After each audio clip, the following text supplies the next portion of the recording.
Where in the Folk is not and should not be viewed as a news source. Any names, places, or likenesses mentioned are purely fictional, and any information discussed is purely speculative. Guest opinions are their own and do not reflect those of anyone else. Where in the Folk is not responsible for content accuracy of any stories that are told or what people do with these stories. This show is vulgar, sometimes graphic, and due to its content, it should not be viewed by anyone actually.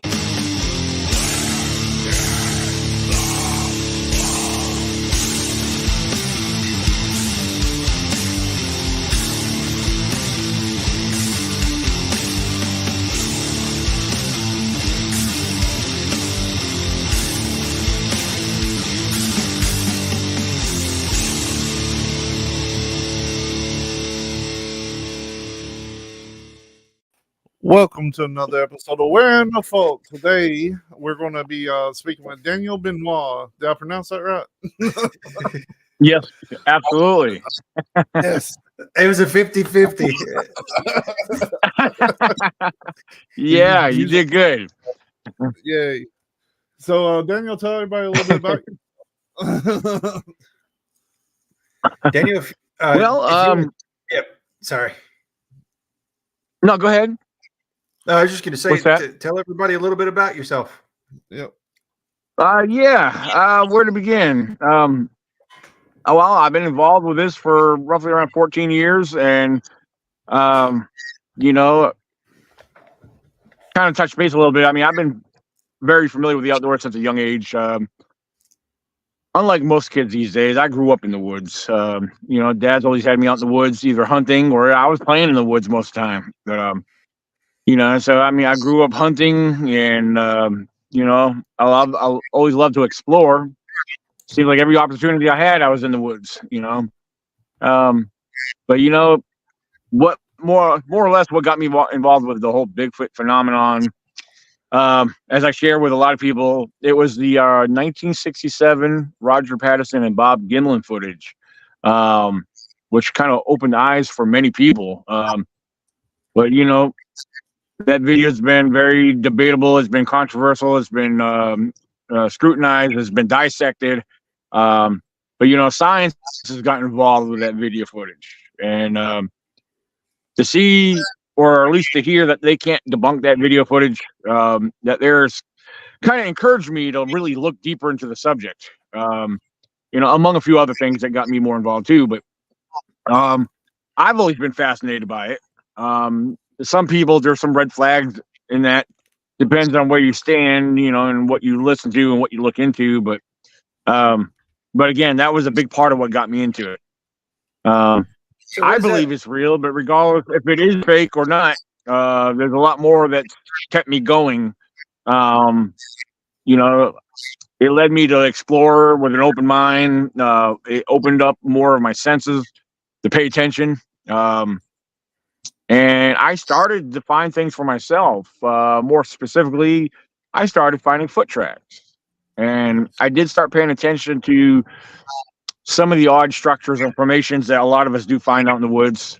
Can they be Bigfoot? I believe some of them can be. I'm very objective on a lot of that too.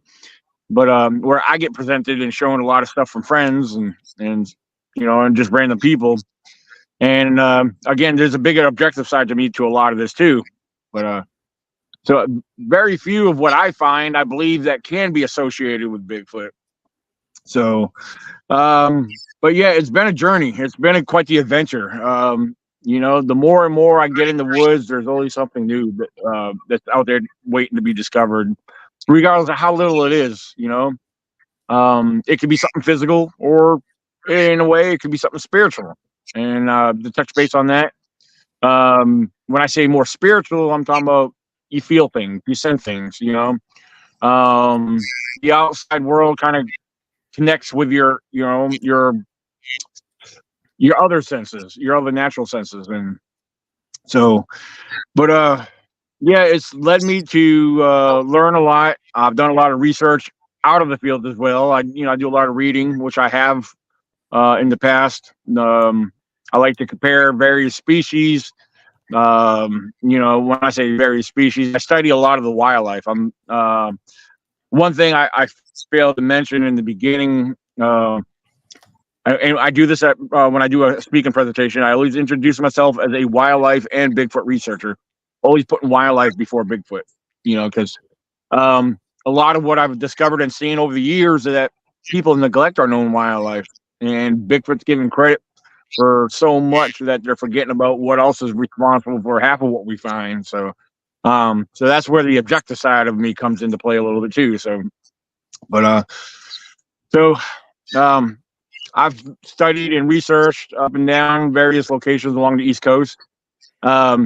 Virginia has been my primary spot. Of course, Pennsylvania. Years ago, I've done some research in Pennsylvania, and then recently I just came back from spending 7 months. I was actually living up there, and I'm not going to get into the whole situation, but yeah, I kind of, being that I'm back in Virginia, it's kind of slightly depressing, but because Pennsylvania was really starting to grow on me this time around, you know. So yeah, I kind of been through a lot, and so one thing led to another, and and here I am today. So any squonk sightings? I'm aware of that because my good friend Joe Fogel does a Squonkapalooza festival every year, and I'm actually supposed to be speaking there later this year. August, I believe it is. So I started to look into that, but I don't know, like that's something totally new to me, to be honest with you, because I wouldn't know where to begin to look for evidence on something like that. Yeah. Do they have feet like a pig, or what's the deal with that one? So it's if my camera shakes, like the world's saddest cryptid. Yeah. Now I'm curious to know what it might sound like, because I've heard all kinds of weird noises out in the woods. Very few that was I able to identify, but so I don't know. Maybe I've heard it before, So whenever you mention the Patterson Gimlin film, like how does it how does it progress from there? Does it go from you just like seeing it and you're like, oh man, that's really cool, like I want to go out into the woods? How did it progress? Well, I'll tell you, seeing it was one thing, but learning the details behind it is what kind of fascinated me a little bit. Considering its grainy footage, 1967, it was used with a 16mm camera. A couple other facts behind that film was both Disney and Hollywood spoke up when that video footage was being investigated at an early age. Both the Hollywood and Hollywood and Disney, they didn't have the technology to have anything look that good. They said, of course, March of 1968 is when the first movie of the Planet of the Apes came out. Yeah. And we all seen that. Video footage of that. Seeing the costumes. They were very ape-like, monkey-looking. I guess that's the best they had back then. Then in later years, I'm sure look at the King Kong movies. But yeah, back to the Patterson footage. Again, it's the details behind that and some of the factors that you could kind of consider that, like, okay. Then later on in more modern times, also. Again, when science got more involved with that, they tried to mimic or copy the gait of the walk from Patty compared to a human gait. They went through several different humans, and they were not able to compare to match it. The other thing is, like I said, they found tracks. Tracks were studied, analyzed. Both casts were made of it, and yeah. So nothing. Hold on, you might hear. I got my grandson out here. They're trying to get him. Yeah. So it looks like he's coming back this way. Yeah, my father's trying to get a hold of him. So he knows I'm back here. He's coming back here right now. So hold on. That's okay. We usually have dogs barking in the background too. Yeah, it's no worse than the dogs. Yeah. Like, Hayden, you gotta go see Grandpa, baby. Yeah. So like our resident Bigfoot researcher is Stephen Hill, and he says that the majority of Hi. Yeah, this is a kid, and he just turned 4. Yeah, go get the kitty cat. So our resident big researcher. I'm sorry about that. No, you're fine. Stephen Hill, he says that when he goes out, the majority of things that he finds isn't Bigfoot. Like, he finds all kinds of other things. He's got one of the most intriguing dogman pictures I've ever seen in my life. So whenever you're out in the field searching and stuff, what kind of things have you seen? Have you seen other things besides Bigfoot? Honestly, I have not.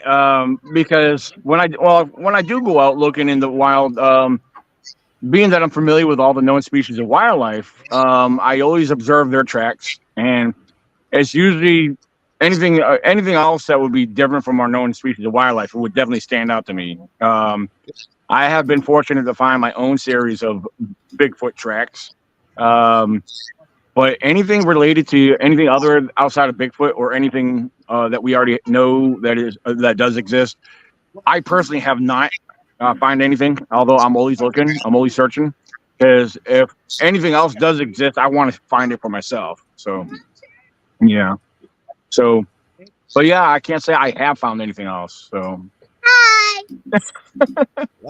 Katie, go see Grandpa. Katie, go see Grandpa. I'll be back after later. So when you first started getting out and doing your research, I mean, what was the first crazy thing that you saw? Like the first time you saw something strange? Well, as far as anything strange, I would have to say, it was more exciting than anything. I don't know. Finding my first Bigfoot track, I don't want to say that it was strange, but it was like a kid getting a brand new toy. Just the excitement behind it, like I was blown away by it. I was kind of like mesmerized that I was really finding this, because I was convinced it wasn't nothing else but a Bigfoot track.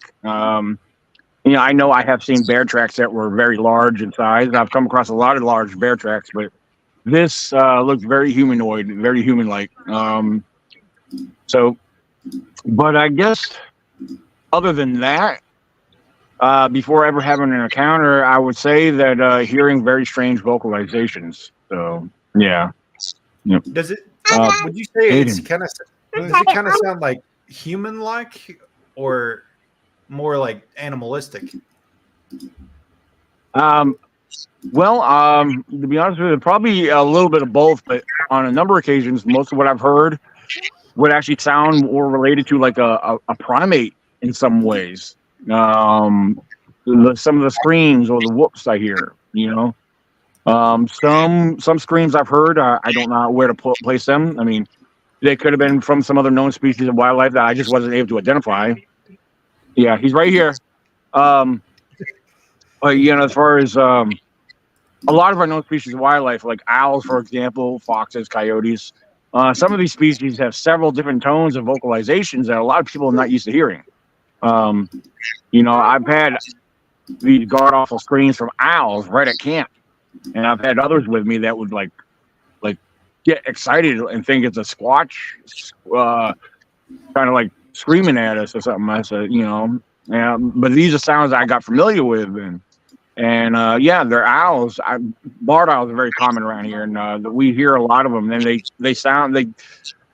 sometimes they sound heavier. Depends, like where I camp at. You got a lot of ridges and mountains around there, so sometimes vocals that bounce off of other ridges they could sound more bassy, versus hearing them sound more of a high pitched scream. So.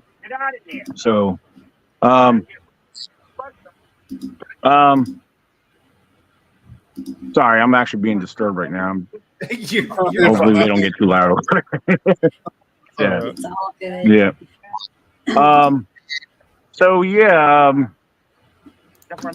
But yeah, it could be exciting. I mean, I've been caught off guard before. Some of these screams and these vocals you hear, they catch you off guard. You're not expecting them half the time anyway. You just never know when they're going to occur. But yeah, first initial thought was like, it'll get you on alert. But it's like I said, some of these screams from these other species of wildlife, could be exciting and scary at the same time, you know. So, but yeah, I can't say as far as anything strange. Well, you know what? There is something strange. It just flipped in my mind.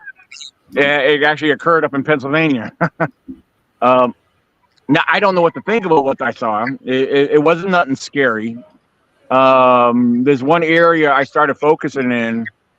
It actually started the very first night I started hanging out in this spot.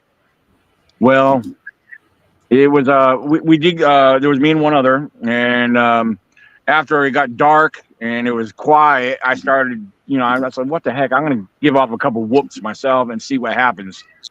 And I went, you know, I gave off 2 whoops back to back. And almost immediately right after my whoops, from where I was standing straight out in front of me was a wood on wood tree knock. And then immediately following that one, the other person that was with me straight out in front of them, the second knock occurred. So I kind of got pumped up on that a little bit, you know. And the other person, well, she was starting to see what she claimed to see eye shine straight out in front of her. And from my position, I wasn't seeing it. So I went in that position where she was at, and I started looking in there, and she said she kept seeing eye shine, and I wasn't seeing it. I started seeing something else. What I started seeing is something I'd never seen elsewhere before. But it looked like these flashes of light started to appear. When I say flashes of light, they looked like little blue stars. Some of them actually looked yellow. And it was kind of mind-boggling, you know. I had no idea what I was looking at.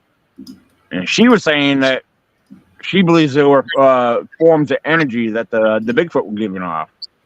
You know, now keep in mind, I'm objective on stuff, but I was keeping an open mind. I was like, okay, maybe it is. But here I am. I'm the guy that I had to get the flashlight, go down there, and look around and see if I could see anything. Like, is there something down there making these flashes in the woods? And of course, I get down there in the woods. I'm looking around right in the very general area where they were appearing. I'm not seeing them while I'm down there, and I'm looking and looking and looking in total darkness. I'm like I said, I had a light, but I mean, I heard something move around me, and you know, it was like a slight scuffling, like something like quickly jolted off. Maybe it was a deer. I don't know. But till that day, I mean, like I said, we've seen him a few other times in the same spot, and I don't know what to think of him. I really don't. It was cool to say the least, you know, but that was probably one of the strangest things, and that was just about maybe 5 months ago, you know. Yeah, about 4 or 5 months ago, yeah. And this particular state forest, now I will say that in other parts of there, I have seen them again, but not as much as I was seeing them in that area. You know, like I said, being objective, I was trying to figure out, could they be the distant lights, you know, on a communication tower? It just wasn't making sense because they were at eye level, you know, from where we were. They were all occurring in this one little spot, and like I said, they were all around eye level. But I was never able to debunk what they were. But again, I have, you know, that's what I saw, like blue flashing lights, some gold. I think once or twice there might have been a speckle of like a little red here and there, but most of them were blue and some yellow. But again, that's the strangest thing I could actually really account for right now that I could think of off the top of my head. But that's pretty strange.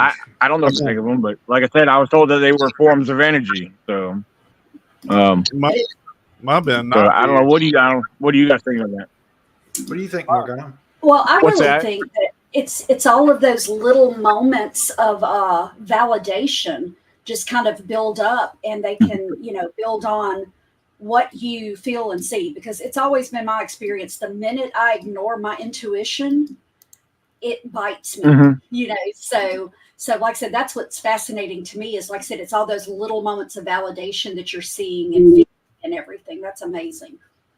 Well, I mean, with talking with people and stuff, do you believe like in the infrasound theory that they have infrasound? Yeah, I mean, I keep that in mind. I can't really say I've ever experienced anything, because I hear people getting what they call zapped.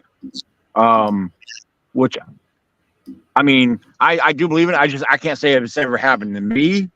Because it can make people real sick, add pressure and dizziness and everything like that. I mean, there's several different species of wildlife that we know that does this, but so I definitely don't underestimate Sasquatch's abilities. Although, what you're saying about the lots, Daniel, that isn't too far out of the realm. Like our Bigfoot hunter, he on trail cam has caught blue lots specifically floating through the trees when he was out on hunts. Oh wow! Okay, more like orbs, more or less. Yeah, it looked kind of like I don't know. Imagine just blue police lots in the tops of the trees. That usually makes me wow! It was wild looking. Yeah, I mean. Yeah, these here didn't really. I mean, I don't know if they were really floating. I mean, they were like flashing, like they would just appear and come and go, kind of thing. And this was in January. I think it's safe to say I can rule out lightning bugs. Yeah, because some people might question, oh, he was probably just seeing lightning bugs. No, these were not lightning bugs. Lightning bugs are just starting to come out. So yeah, I mean, it was a very strange but very interesting phenomenon. So, right, and if you've ever seen lightning bugs, you know what lightning bugs look like. For sure. Yeah. Right, exactly. I think we all grew up with lightning bugs. So. Yeah, exactly. So about like, do you think they have some sort of anatomical cloaking built in? Or do you? I mean, like, I wonder that often. Is that how people miss something that big? Especially, you talk about the wood knocking and the whoops and stuff. And there's so many people who go on hunts. I don't know. So there's definitely a camp of people who believe that they have some sort of cloaking ability. Yeah, I mean, I got some real good friends, close friends that do believe in that. That's one of the things I'm not on board yet with. I mean, like you see on shirts and logos, and he's the remaining champion of the hide and seek. I just believe they are masters at camouflage. Yeah, I mean, if I see something, if I ever have the opportunity to see one in front of me that's gonna just be there and then disappear, then okay, then then I might say, yeah, I might jump on board, but it just, I can't say I've ever seen anything. Like some people describe it like what, like on the movie Predator. Yeah, I've heard Predator that. cloaks. But I don't know. I mean, like I've walked up on deer before, and kicked them up from out of nowhere. They stay still. A lot of them just blend in. A lot of wildlife will blend in their own environment. Because one thing I like to bring up sometimes too, for example, I mean, when I walk through the woods, or any of us walk through the woods, they could be right there watching us. Like, for example, look at primatologists. Like, I'll use Jane Goodall for a good example, because a lot of people are familiar with her and what she does out in the field. She's had close, encounters watching and observing. Oh, my cat scared the heck out of me. Yeah, watching and having these like 10 to 15 feet observations with these mountain gorillas. And then you got the foliage right in front of you. And if they walk, as soon as they walk in there, they look like they're totally gone, but they're still there. They blend in, and I believe it's just part of their natural ability to blend in with their environment. But so I don't know. That's kind of where I stand on that, where they can, they're well hidden. They could be right next to a tree or behind a tree. I think they could blend in with the trees. Especially this time of year, all the foliage is growing in pretty heavy now. And I mean, I'll tell you one thing I did just for fun. During our group camp out here this past week, when we were hiking through the woods, I was kind of up ahead of everybody.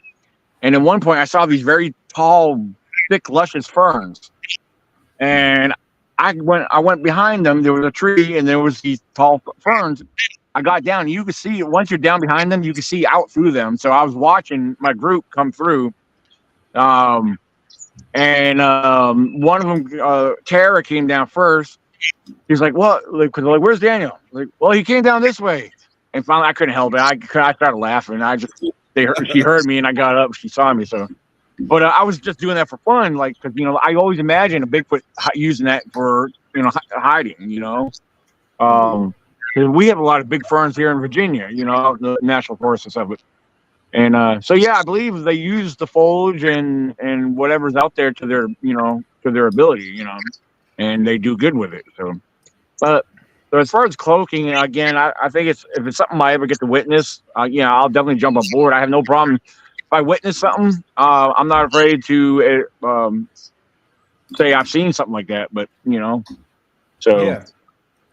But I don't know. Time will tell. I think I've been out in the woods a lot. I just so hopefully I get to witness something strange, a little bit on the stranger side of things. But so. Well, Absolutely. obviously they're really good at what they do, or we would be more definitive on their existence. Because I'm Right. I mean, you just can't convince me that many different people have seen something and that it's different all over the world, but not. I mean, it's pretty much the same creature or family of creatures, but for all these different cultures to have the same mythologies and stories, there's got to be something there. Right. One of the things, it was a comment or a reply to one of my recent posts on Facebook, and it was from a skeptic, or he may have even been a non-believer, but it was something to do with along the lines of like hunters, for example. Like the hunters are out in the woods. Wouldn't a hunter have seen one or come forward? Actually, and I replied to it. I actually used it in a little mini documentary I put out early today. Well, hunters have come forward. Hunters have witnessed and seen Bigfoot. More specifically, bear hunters. Bear hunters that hunt bears all their life. If they see a Bigfoot, I don't think they're going to mistake it as a bear. Especially on one account I have is where they seen it peeking out from behind a tree. It was like kind of going in and out, kind of one of those kind of situations. And they know it wasn't a man. They know it wasn't a bear. So, I mean, they described it as a kind of a fairly tall, humanoid-looking, hairy creature, police officers, for example. I talked about police officers. Police officers have come forward, but they the thing is, a lot of people, there's so many eyewitnesses to seeing Bigfoot, you got to consider how many have not come forward yet, because you got that fear of ridicule, mockery, and they care, they got to watch their reputation. So I've had some people that seen things and told me stories and they've never told anybody else before, or which I kind of felt like it was a blessing to hear their story. I'm glad they shared it with me. They found me trustworthy, I guess, or they felt comfort in sharing their information to me. And that's one thing I try to present myself as, somebody they could trust, somebody that they could come forward to and share their stories with. Because I've gotten a lot of stories just from Virginia alone. And then not to mention a lot of reports from Pennsylvania, I had a report from my boss, his story. And it was one I wasn't aware of, but he said the BFRO did a report on state troopers up there that saw one crossing some road up that way, and the location wasn't far from where I'm camped at, So yeah, you hear more and more stories. It's like more stories are starting to come out. Then on the other hand, hoaxing has been on the rise. There's a lot of hoaxing going on, especially with video footage, AI, CGI. It's kind of gotten out of control, but so I don't know. This whole thing, it's all the sightings and everything, and the stories. You still have to take it with a grain of salt, though. But sometimes you kind of pick vibe. You get vibes off of certain people, When I hear somebody telling their story, when they get into details, you can feel the details. You could almost visualize what they're telling you. And when I get those vibes and I'm visualizing what they're seeing, I tend to believe their stories are pretty accurate. That they're actually telling something factual, and I don't get that with everybody, but a lot of them I have gotten that way. I've actually gotten those vibes, and you kind of, like I said, you kind of pick up on that they're telling the truth. I don't know if that was like kind of intuition or what that is, but you get good vibes, you get bad vibes, negative vibes, and but so yeah. Speaking of, So yeah. Did I understand correctly that they brought you into a university to try to debunk what you were saying? It wasn't the debunk. It was just for me to give an open presentation on the subject of Bigfoot. It was a local university here in Virginia, James Madison University. It was actually on their employee and teacher celebration thing they do every year. So yeah, my presentation was to, most of them were professors and other people that worked at the university.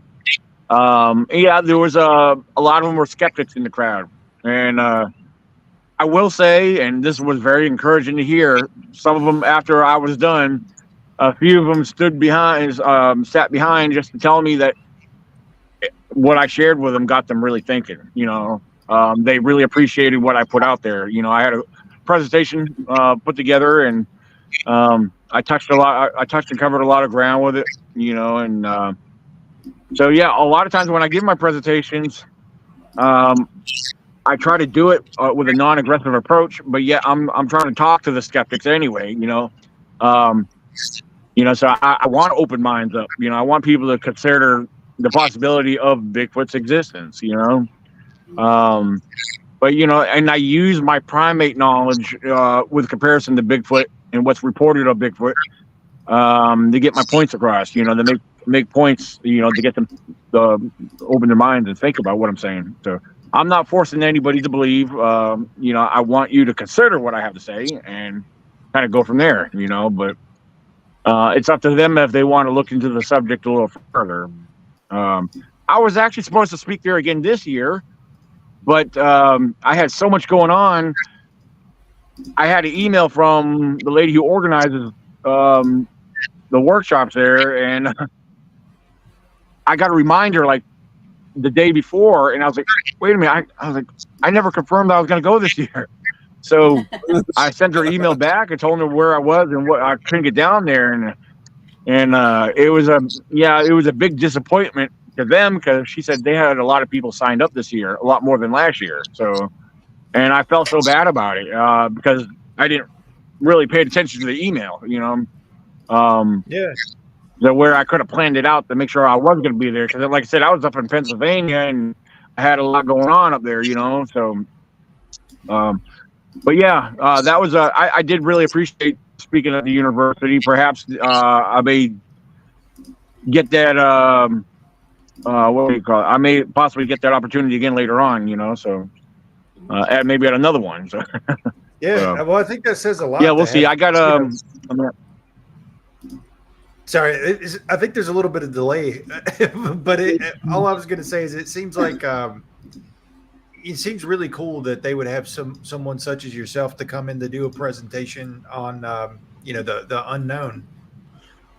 Yeah. When it comes to theories, Absolutely. when it comes to theories of Bigfoot and things of this nature, like I've heard so many different things about what they can be, what they are. One of my favorite theories is that there's a city of them in Hollow Earth, and that the ones that's on the surface are like the hippies out for like a journey walk. Like that's one of my favorites. Basically, that they live in cave systems. Yeah.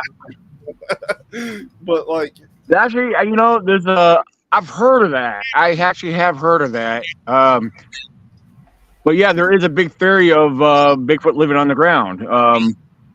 Because I don't find that so far-fetched, considering that we do have a lot of cave systems. A lot of them have been explored, but how many more that we don't know about either, Right, and there are so You many know, that have their own hidden interest in. ecosystems. Like Mammoth Right. Cave. I don't think Absolutely. they've explored most of Mammoth Cave, and there's parts of Mammoth Cave where you can't go because of African bats. like what have they got? Oh, down there? wow. Yeah. Now, isn't Mammoth Cave also supposedly connected to several states or a few different Yes. states? Yeah. Okay. So something that vast. Awesome. So something that vast. I mean, it's completely possible that there could be some, like they could be chilling out down there, but Right. they'd have to be some kind of light source, you would think, because everything that lives in a cave is blind and stuff, and these are obviously not blind. But I don't know, like what do you, at the end of the day, what do you think they are? Do you think that they're just primates that's hung out this whole time, living in the woods? What in all years of research? To be honest with you, yeah, with a lot of what I've studied and researched, and for the record, before I say what I believe they are, I'm not saying that's what they are, but my belief and my views on it, for the time being, are pointing towards some kind of unclassified, undiscovered primate. You know, and for those who say, well, it's a human hybrid, or it's some type of human. Well, with me calling them primates, scientifically speaking, we're considered human primates. So Exactly. So I mean, it depends on your view of that. So that's one thing I like to point out to people. Just it doesn't matter how you believe or what, you know. Some people believe he's an alien. I mean, I can't rule that out because I don't know that information. A belief is something without, you know, we all have our own beliefs, but without having facts, we can't say that as a fact. Just like with my belief and my conclusion, the only thing I have to go by is comparisons and looking at the reported reports of their behaviors, their vocals. Everything kind of compares, almost lines up with our non-human primates. Because look at their behaviors, everything they're known to do, what they've been observed doing. Everything are like chimpanzees, gorillas, and baboons. Their behaviors, you know, it's very similar to what Bigfoot's been reported doing. You know, throwing rocks, piling up rocks, banging trees. These are very things that our non-human species of primates have been witnessed doing. They've even been observed on a very few rare occasions burying their dead. Most cases where, you know, when a member of a primate family dies, especially with chimpanzees, they'll take that dead one, they'll drag it around most of the time. That's their way of mourning it before they discard of the body. But again, it's been observed on a couple of rare occasions where they've been witnessed burying, covering up the dead. You know, does Bigfoot do that? Maybe. I think that's a good possibility. I mean, we have bears and mountain lions. When they die, where are their remains? Exactly. Yeah. Bears, I believe bears are like cats in a lot. Like if you have a domestic house cat and like they're outside all the time, when they get old and they know their time of death is approaching, they'll go off somewhere and hide and die. I believe it's the same thing with bears, cats, and maybe even Bigfoot. You know, that's one of the things I like to look at and maybe get other people to consider that possibility.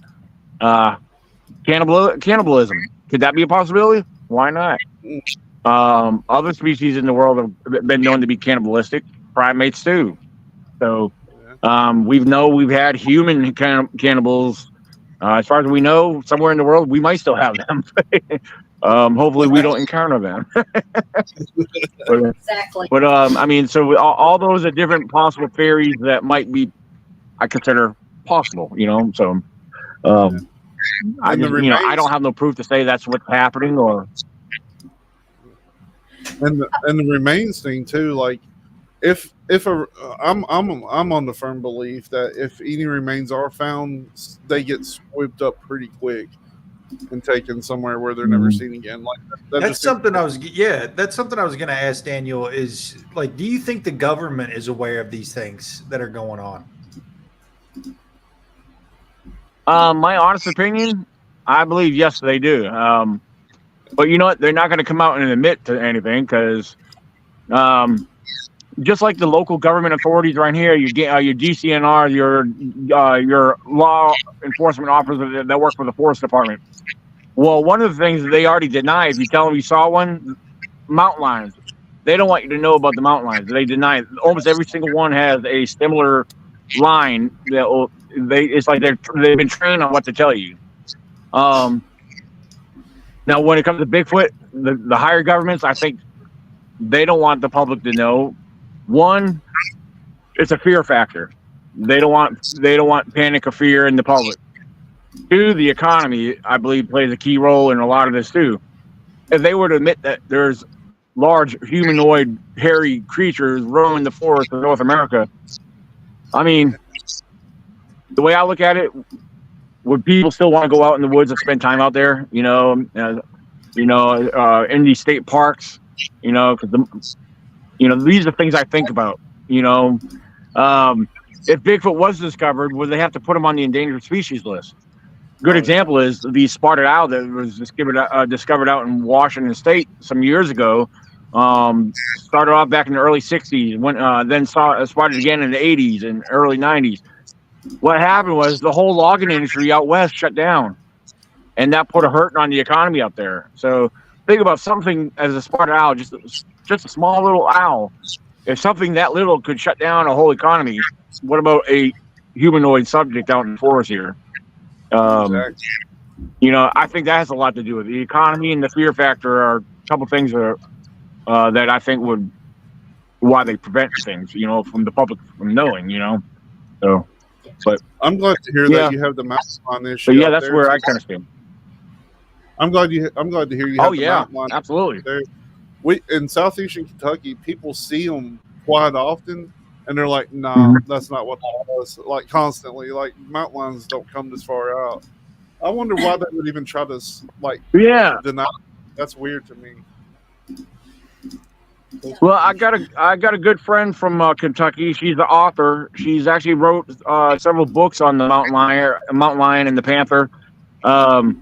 Judith Hensley, I believe her name is, and I've witnessed a mountain lion up here in Virginia. It was actually black. It was I would say a black panther. It was black.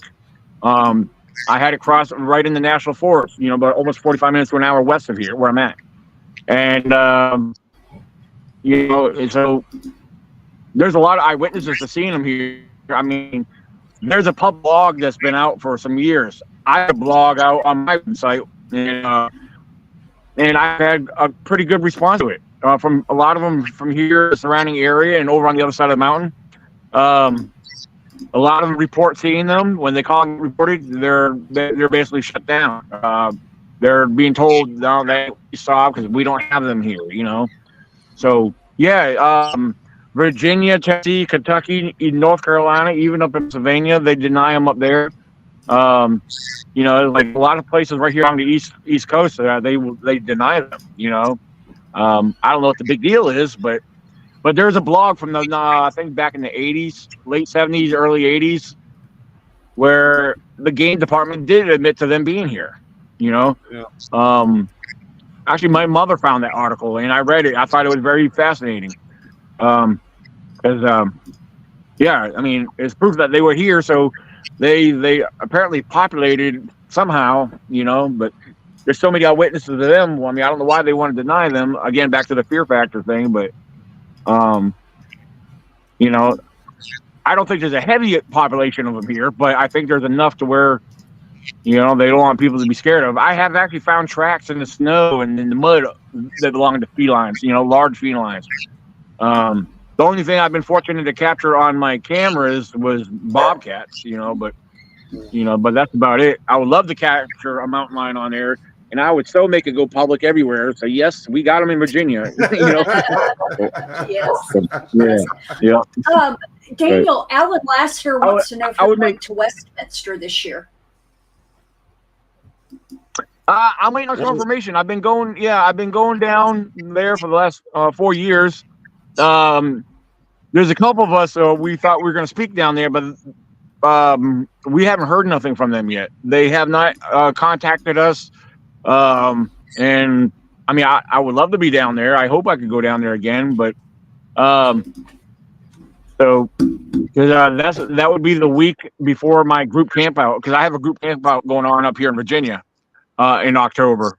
But yeah, their events usually, I think, the 11th and 12th of this year in October. So once I get confirmation, I mean, yeah, I should be there, because they had me speaking there for the last 4 years. So we'll see. I'm waiting to hear back from them, because they don't contact their speakers too well. So, but we'll see. There's something I was wanting to ask you, Daniel. When you're out in the woods, obviously things can be a little bit intimidating at night. Have you ever had like a super tense moment that you thought you were going to catch something on camera or get to film something, and it was actually just like something like a really funny moment where you heard a noise and it was something goofy and nothing like what you thought it was going to be? Honestly, I can't think of anything along those lines.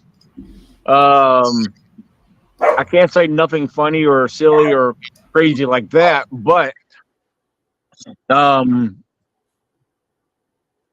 I've had it was more of an intimidating situation. I don't know. It was during the hunting season of 2015, November of 2015. I was camping out during the hunting season, and nobody else was camping around me. There was nobody else there. But one of the things I like to do is I like to walk outside of my camp spot and walk out to the middle of the forest road. And I walk out there and I stand in total darkness, and I just listen and look around. And well, this one particular night when I was camping there, I decided, hey, I'm going to grab my spotlight and I'm going to walk out to the middle of the forest road. And before turning the light on, I stop and listen and look around. And I know this ain't really a funny situation, but it's like I said, it was more intimidating. But so after standing there for about maybe a minute, I pull the trigger on my spotlight and I start shining it in the woods. And over to my left, okay, I spooked up a deer. You could hear the sound of a deer run off. I was like, oh, cool. I spooked the deer. So I'm continuing. I start panning my spotlight from my left, going to my right. And as I approached the 1 or 2 o'clock position, all of a sudden, what I heard next inside that tree line, keep in mind, I'm only about 20 feet from the tree line. But what I heard next just inside that tree line, I never saw nothing, but you could hear loud, hard, heavy bipedal steps. Every step I heard had a heavy crunch and a thump to it. And when I'm hearing this, I mean, it's automatically, you can hear this is something very huge. And of course, when I'm hearing this, my heart is completely pounding away in my throat. And I start walking backwards. And as I'm walking backwards, I reach it with the opposite hand because I have my keys hanging from my belt loop. And I'm pushing, make sure that my vehicle's unlocked just in case I had to jump in it and take off or something, But yeah, after hearing this, I got back in the camp. And all of a sudden, I instantly calmed right down. I threw another log or two in the fire and kind of got my mind together and realized, okay, what I just heard was something very large and heavy, definitely on 2 feet, walking away from me. I realized it was going away from me. If it meant any harm to me, I figured it had every chance to come sack me like a football player, So. So yeah, that's where it was more intimidating. Like I said, it put the fear in me there while I was that close. But once I got back into camp, I instantly calmed right back down.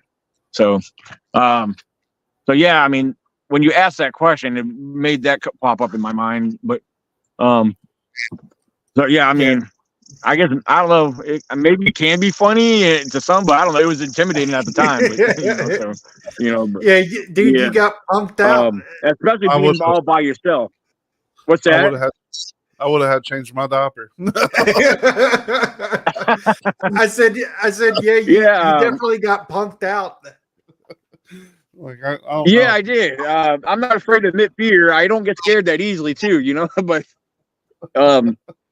just being that I was by myself and everything, and I was unarmed at that time, and yeah, it was definitely intimidating. I always have a fear of walking around in the woods because I feel like I'm gonna get mistaken for Bigfoot. I'm just hairy and big. but but Right. I don't know. Like I spent a lot of time in the woods when I was a kid too. You know, growing up in southeastern Kentucky. I never had the luxury of finding anything, but I think it's because I wasn't looking for stuff. I don't know. Like you said, you spent a lot of times in the woods when you was younger. Did you ever see anything when you were younger that you might, looking back on it now, you might be like, you know, that's probably what that was? Not necessarily, but yeah, like you said, I have thought about my childhood and the times I spent in the woods and reflecting back on things to think of those kind of things. Like, did I ever see anything odd that I can remember? Nothing ever really stood out to me. So, like you said, you weren't looking and you weren't aware of that kind of thing. But, and that's the same thing with a lot of people that go out in the woods, you skeptics and hunters and everybody. Well, I go out in the woods all the time. I never see anything, but that's the key thing. They're not looking, they're not aware, so, What to be aware of something. And, like you were talking about that? oh, I'm sorry. Yeah. Go ahead. No, go ahead. No, I was just thinking about, like, as you were saying that, I was thinking about the signs that someone might see, that they might miss out in the woods. Like, what are like, some structures or signs other than maybe just tracks that you would see that would allude to something that being out there with you? Well, as far as structures and formations, I would have to say one of the things that's most fascinating to me is when I come across what appears to be teepee type structures. You know, I've come across a lot of built shelters out there, and a lot of them you can attribute to bushcraft, but there are certain ones that I believe that were put together by something much larger or stronger. Some of these teepee structures and formations that I find, they're not all small. Some of them have been very large in size. I got pictures of certain things that that I used with I had other people with me to use as a scale. And some of these are very large trees that have been formed in these structural formations or that look like teepees. Trees that have been pushed over while still being partially rooted, then again, you could ask yourself, well, did a storm do this? I mean, that's very likely too. But at the same time, the way these were craftily put together, it makes you really think, yeah, teepee structures have been one of the main ones that fascinate me. I have seen some weird looking things like, okay, how did that get like that kind of thing, structures where they look like 3 or 4 trees combined, and then you got another stick just resting across. I don't know, weird oddball stuff, I do pay attention to a lot of it now. Some of it I don't get as excited as I once did, because again, over the years you get to be more objective over things, because again, a lot of these things can be formed through weather, or could other people have done these too? But again, it's the bigger thing, it's the bigger, heavier structures and what made with big trees that I find more questionable than most of the smaller things. But I have seen over the years, especially on social media, I see a lot of people posting bushcraft shelters and thinking they're Bigfoot related. I actually did a video showing a guy gathering broken stuff, to build a very unique shelter that what we would contribute to Bigfoot, So, you got to be objective. You got to get Bigfoot off the brain, like I tell people. Especially if you're new into this, it's easy to think what you find is Bigfoot related because you got Bigfoot on the brain out there, But that's one thing I tell people: when you go out in the woods, get Bigfoot off your brain, because the unknown will stand apart. Just focus on what you know is what. Excuse me. It's easier to focus on what is known versus looking for the unknown, because if you don't know what is known, because all the everything's going to be odd to you, because one of my quotes I use in my website, and it's also on my I think I have it on my Facebook page. But yeah, learn and know what is known before seeking the unknown, because there's so much people neglect, as far as our known species of wildlife, and and all the natural phenomenons that take place that we don't get to witness, but like such as weather, you know. But yeah, people neglecting a lot of our wildlife. Bears are the one main thing I like to point out, because bears are very destructive. Bears push over trees, and bears will bend trees and snap trees, you know. So these are things I try to get people to to look at and to consider. So, but yeah, sorry if I'm rambling. Sometimes I get a little off subject. No, this is great. This is exactly what we were looking for. I'm really okay. stoked. Cool. Yeah. We definitely have a delay. I know that. Yeah, So I think there's like a that's why I'm trying to. delay. Yeah, I'm sorry for over talking. You know, I remember me and the neighborhood kids, we would go into the woods growing up, you know, to look for Bigfoot or a leprechaun or whatever that it happened to be that day. And in hindsight, I'm like, it's not that there was nothing out there. We were just too damn loud. Whatever would have been out there, we probably scared off. You know, we were not quiet. So, one thing that I wanted to ask you, I feel like it would be a disservice if I didn't ask. How do you pick your locations? Like, how do you think of like a good location to start on something like this? Yeah, most of the time, if I was to say I was just drawn to the area, would be an understatement. But there's a couple other key factors I look at is how heavily wooded the area is. Is there food source in the area? One thing, if you look at if you got bears in the area, if you got a healthy population of bears, there's a very good chance you may have Bigfoot in the area. Because if the bears have the food sources to strive, because they require so much calories daily. Like if you look at your prey animals, I believe that Bigfoot does feed off of deer. If you have deer that work and roam that area, anything that a predator would normally feed off of would be an ideal location, especially a water source, because your prey animals they attend to the water. So if you have your prey animals there, then most likely your predators are going to follow and work those areas. But yeah, look at the ecology. Like I said, if it's a luscious thick forest, I think those are good areas to look for. Look into.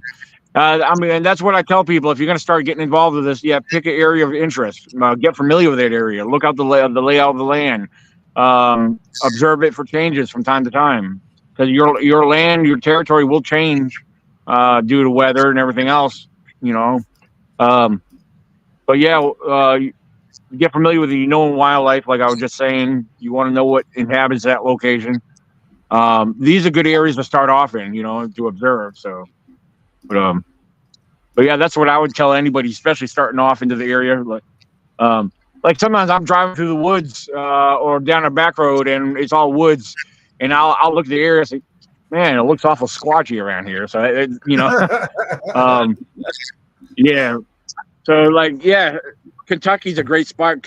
Like, Kentucky's a hot spot. There's a lot of Bigfoot reports from there alone, So, and then you said you're from Alexandria. What's that? You said Ohio?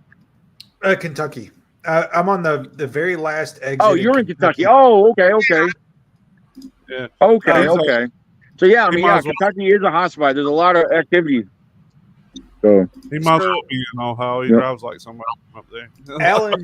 Alan says, Daniel Allen says, do you think they hunt in packs?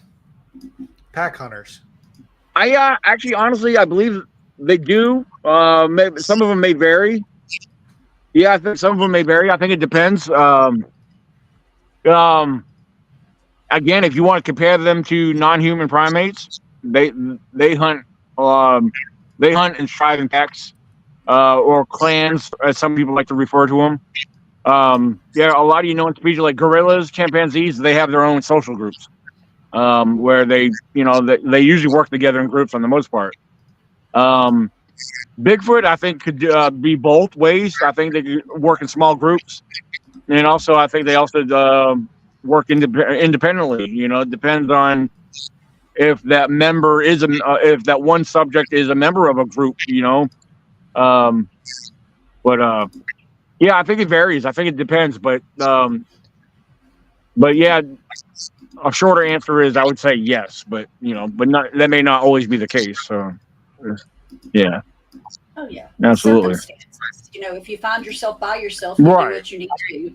Well, I did want to throw out there to everyone listening, if you do have questions for Daniel, just throw them in the chat, and we'll get to them as we're talking through everything. Yep. Absolutely. Yeah, I'll try my best to respond. I may not have the answer to everything or know anything, but I mean, I'll give the best logical answer possible. So yeah. I've thought about So, it. I've really thought about going out and hunting myself, but I just don't know if I got the will in me anymore to do it. I get scared. Alan, he did. We did touch on that. I think it was before you jumped on. He's in the camp that their cloaking is camouflage rather than like the predator style cloaking. Which that makes a lot of sense to me, because when it comes to me, like I don't know much about it. I'm not like a researcher or anything or a hunter, but I feel like it could be, several different things possibly. It could be one set does this with camouflage, one set does that, and so forth. Like it's really Right. interesting. I mean, yeah, like with what I was talking about the cloaking earlier, I'm not going to dismiss it completely, because again, just because I haven't witnessed it yet doesn't mean it's not possible. So,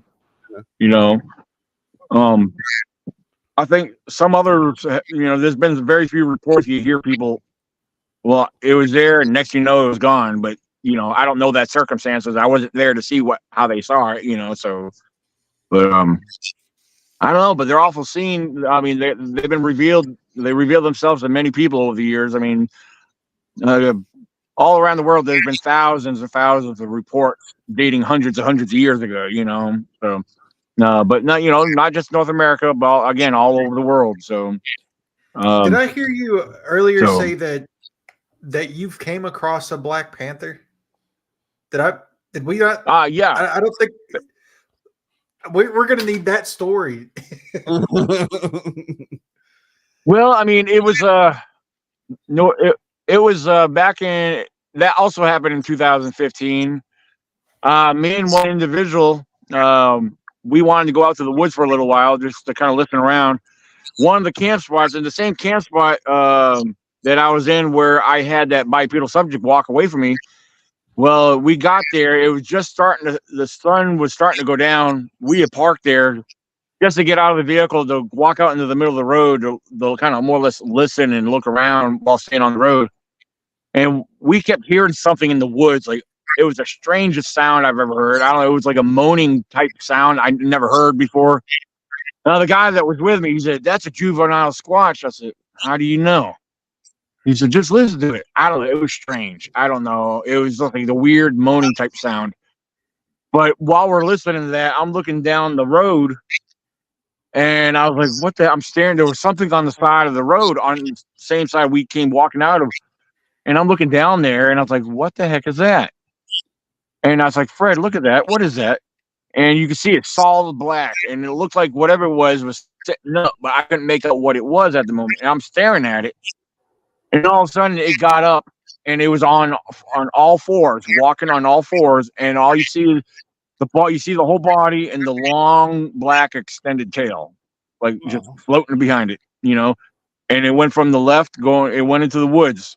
And it was just past the entrance where you go down to the lake. And I was like mesmerized. I was like, what? Is that real? Are we really seeing this? And Freddie said, "That's a Black Panther." I was like, I was like, it was like, wow. I was like, I never thought I was going to see one around there, but sure enough, I did. So, later that evening, it got dark. After it got dark, I was like, come on, we got to walk down there, just to see if we could see any tracks or anything. But we went just past the entrance of the lake where we saw it go across the road, and we're shining the light, looking in there. You can see where it looks like something went through there, but that could be a normal game trail too. It may have been on the hunt because a lot of deer are in that area. So, but no, we didn't see nothing else after that. But just being down in the area at dark kind of gave me the heebie-jeebies. It's funny. Yeah. I felt more fear on that than I did on like having a Bigfoot encounter. So, because mountain lions, I believe. I mean, I don't know much about them except for what they look like in their tracks. But except that they could be spotted and found up in trees. So yeah, that was about it. I mean, just we were at a fairly healthy distance, so it was. It was weird that it was just sitting there. I mean, I know I had to hear it speaking because we were just up the road looking down at it. So, but yeah, that was 2015, same year I had that bipedal subject walk away. But yeah, like I said, I wasn't alone. From where we were, if it was approaching us, I mean, our vehicles were 20 feet away from us. So but that was, I thought it was very cool.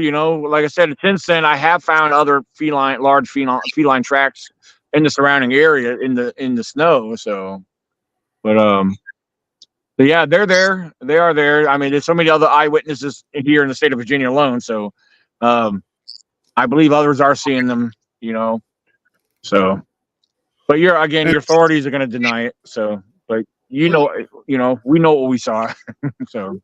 Yeah, that's the thing that always blows my mind. Like if they're willing to try to say that that's not real, and that's a known creature, like everybody knows for a fact that mountain lions are around like places in the world, right? And they're like, "No, it was just a big house cat." Like, why would they not deny other things? Like, just that's the reason a skeptic's mind kind of blows my mind because. Right. Why discount something completely when it's whenever for a fact that they discount things that they consider real? It's strange to me. Yeah. Daniel. Yeah, like in this particular area. Oh, I'm sorry. Go ahead. I was just going to say, Alan asked what part of Virginia you're from. I live in the Shenandoah Valley. To be more specific, I live in Augusta County, which borders right next to Rockingham County. But the Blue Ridge Mountains are my backyard. So, if you look through the tree line, you'll see the mountains right behind me. So, which is also in this particular area, this stretch of the Blue Ridge is also known as Skyline Drive. So, but yep. That's cool. I actually had a glitch in the Matrix one time. Have you ever experienced anything like that? What's that now? I had what I consider a glitch in the Matrix happen to me in Virginia one time. It was strange. Me and my wife. I can't say I've ever had anything. My wife and I just went for a ride to Virginia just out of the blue, and there was a Walmart that was like weirdly placed in the side of a mountain. And when we got there was like two cars in this super Walmart parking lot at 2:00 in the day. And so we went in and we kept seeing the same people over and over. But when we came out, the parking lot was full. It was crazy. It's like it's loading up for us. Whoa. Yeah. Wow. No, yeah. Weird. That is strange. Wow. Wow. Well, I don't get Virginia much, but when I did get to Virginia, it happened. It's neat. Well, so Daniel. Yeah, I can't say I've ever had any kind of experience like that. What do you? What all do you have coming up? Well, this next coming weekend, June 14th and 15th, is my annual ECRBO Virginia Bigfoot Conference. It's being held in Wares Cave, Virginia, at the Wares Cave Community Center. This is the first time in a long time that we've done a 2-day event. We've been doing just 1 day, but we're trying it out and see how it works out. So we're doing a Friday and Saturday. The community center, we have vendors set up to be inside, and we have vendors on the outside. We got about 4 food trucks. And we're going to have a couple workshops this year, which will be, that's kind of a new thing we're adding on.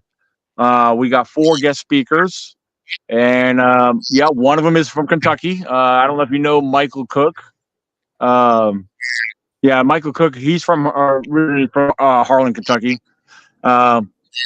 And we got Rick Rells. He's from North Carolina. He's a BFRO member. Then we got I'm having brain farts. Gwendolyn Purcell. She's from Pennsylvania. And let's see, 1, 2, 3. My buddy Ron from Pennsylvania. He's our event MC. And let's see. So I said Rick. Hold on, Rick. Michael Cook, Gwendolyn, Ron, and a young lady from Michigan. Her name is pronounced Shatan Noor. Hopefully I'm pronouncing it correctly. So we have 4 guest speakers plus Ron's my MC, which he'll actually be doing the opening presentation. We're looking forward to this. It's going to be another fun event. And then the weekend, actually 2 weeks after that, is when I'll be in Sutton, West Virginia, at the West Virginia Bigfoot Festival. And I'll be speaking there again this year. They're doing it a little different this year. They've been doing it downtown Sutton on the main street, but now they're doing it at a park in Sutton, which is not far from from where they have been doing it. From my understanding, from what I've looked at online, it's a very huge park. It looks like they got a lot more vendors this year. And the speakers are going to be doing the speaking around the campfire. They got campfire sessions at the park. So I think that's going to be pretty cool. That's going to be fun. So, yeah, absolutely. So I'm definitely looking forward to that as well. So, isn't Sutton where Sutton's where the Bigfoot Museum is, isn't it? Yeah, the same people that run and own the Bigfoot Museum are the ones putting on the festival. Right on the same street there, you got the Flatwoods Monster Museum as well. So they got a Flatwoods Monster Museum and the Bigfoot Museum just up the block. So it's David and Laurel. I'm not gonna even try to pronounce their last name without looking at it because it's a long name. But David and Laurel, they're mother and son that run and organize this. So, and they're very successful at what they're doing. So, and the Mountain Monsters, any fans of Mountain Monsters, they'll be there. So, the Mountain Monsters, Dr. Jeff Meldrum will be there. And I can't remember. There's so many others that are going to be there this year. So, I think it's going to be another fun year. They've been adding a little bit more and more to their events since they started this a few years ago. So, hopefully it's not hot and scalding out there like it was the one year I was there. Excuse me, I got hiccups. There we go. But those 2 events we got coming up. And there's other things later in the year. Like I said, I have to play them by ear. Like I said, the South Carolina Bigfoot Festival, I don't know what's going on with that yet. The other issue I'm having right now too, because currently my vehicle situation's out of commission right now. I had my vehicle towed to my buddy Ron's house, and he's going to be looking at it. Hopefully, it's not a big issue with it, but hopefully he could get that. He said if he could get it ready by the West Virginia event, he said he was going to drive it there himself. So. And have somebody follow him in his vehicle. So I don't know. We'll see what happens. Hopefully my vehicle situation gets fixed soon because I need it. It sucks not having a vehicle. Yeah, for sure it does. Yep. 100% does. And what's your website? Yeah, because I'm sorry. What's your website? Everybody can go visit. Don't you have a website? My event website is I have 2 different websites. The one for my Virginia Bigfoot conference is www.vabigfootcon.com, and then my personal website is ecbrofounder.com. So I got my bio and other information on there, and you browse through the other sections, you'll kind of see I have some pictures of me out in the field and some of my findings on there. Some of those look really So yeah, cool. you'll get to learn a little bit more about me. What's that? I said some of the pictures and stuff that you've taken and put on there look really cool. And I also included, if you go to the bio and these and wherever you're watching, Rumble, YouTube, Twitter, you should be able to find in the description links to all of Daniel's stuff too. Absolutely. Yep, that is all pasted on Awesome. Facebook also. Yeah, there's been a few. Okay, very cool. Yeah, there's been a few documentaries I've been featured in. There's one I don't think he's released it yet. There's a new one coming out. I'm featured in a small part of it. It's he's an independent film producer. He's kind of new at it, but he's doing a 2-part series. One's going to be mainly all paranormal. The other one's going to be more leaning towards the cryptids. But he's a young guy from out of Alabama who's doing it. So yeah, I can't wait to see how that turns out, because I did the filming and recording up in Pennsylvania, and I sent it to him. You know, he wanted to include me in it. So yeah, I think that'll be pretty cool. I don't know what it's going to be called, but the other ones that I'm in, you got Elusive Legend, an ECRBO story, The Beast of Elkhorn Lake, Hunt for the Shiny Sasquatch, that was filmed out in southern Illinois. Those are just a few that I was involved with. I put together, like, our camping trip. I did a lot of filming on that, and I kind of put that together as a documentary style form on my YouTube channel. So Bigfoot Zone ECRBO is my YouTube channel. So yeah, you can check that out. There's the latest one on there I put on early today. The one before that, what I uploaded, is called a Pennsylvania Bigfoot film documentary. So yeah, you guys can check that out. I've only had that up there for about almost a week now. It's already got over 4,400 views already. So, which I was actually surprised. That's the most I've gotten in a while, because I only got 3,700 subscribers. So, you said something. Oh no, go ahead. You said something I wanted to touch on for a second. Where do you lean when it comes to the paranormal? I have a very open mind on that. I've kind of somewhat started to enter into some of that here and there. You know, just I don't know too much about it. I do observe a lot of videos and stuff, and yeah, some of the stuff I watch, some of it could be faked and staged, but then again, I still, regardless if it's fake or not, I still find it interesting, because, you know, I like to see what people experience, you know. And I've considered adding some gizmos and gadgets that would allow me to start using them towards the paranormal side of things. But so yeah, I mean, I kind of started leaning towards it a little bit, but you know, it's I don't know. Like I said, that's all new to me. I don't know where to go with that, you know. But we'll see. I'm excited to see that. It'll be a fun journey. Mm-hmm. Very Yeah. fun. Morgana, Cecil, Absolutely. You got anything else? No, this has been great for me. Remember to tune in on June 22nd when we go into the history of weather manipulation until the current times, and tune in every Friday at 8 o'clock to Weird Awakenings. And thank you so much, Daniel. This is awesome. We appreciate you coming on here so much. Yeah. When you get into the paranormal stuff, absolutely. That'd be fun. Oh yeah, absolutely. Yeah, for sure. I mean, I want to thank you guys for having me on here, reaching out to me. It's been a pleasure. I enjoyed myself with you guys here, and I do want to give one quick shout out. She may not be watching now. She may be watching after when it goes off air, but I do want to give a shout out to a very special young lady who's been a big help to me.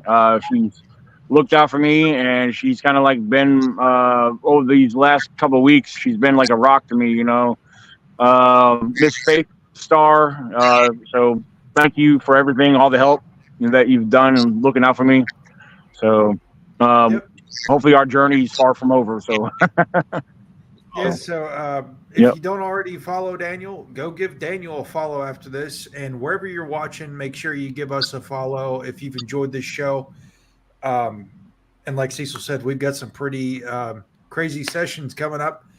and hopefully we'll get to have some sessions more like this where we talk with people who are out in the field experiencing the things that we ramble on about most of the time. Yeah. Absolutely. But absolutely. I could send some people your way. I know a couple of interesting people that you guys may find interesting. One guy, he's Bigfoot and UFO related. He's a Bigfoot, he's a UFO eyewitness, Bigfoot eyewitness. He's a good friend of mine, and he could definitely talk. So just give me. Oh yeah, that's what we need. Definitely send them on our way. Okay, well, yeah, I'll send you a couple links. So you got to check them out. So Sure. All right. Well, thank you everybody for tuning in, and thank you for watching us because we are watching you. Peace. Absolutely.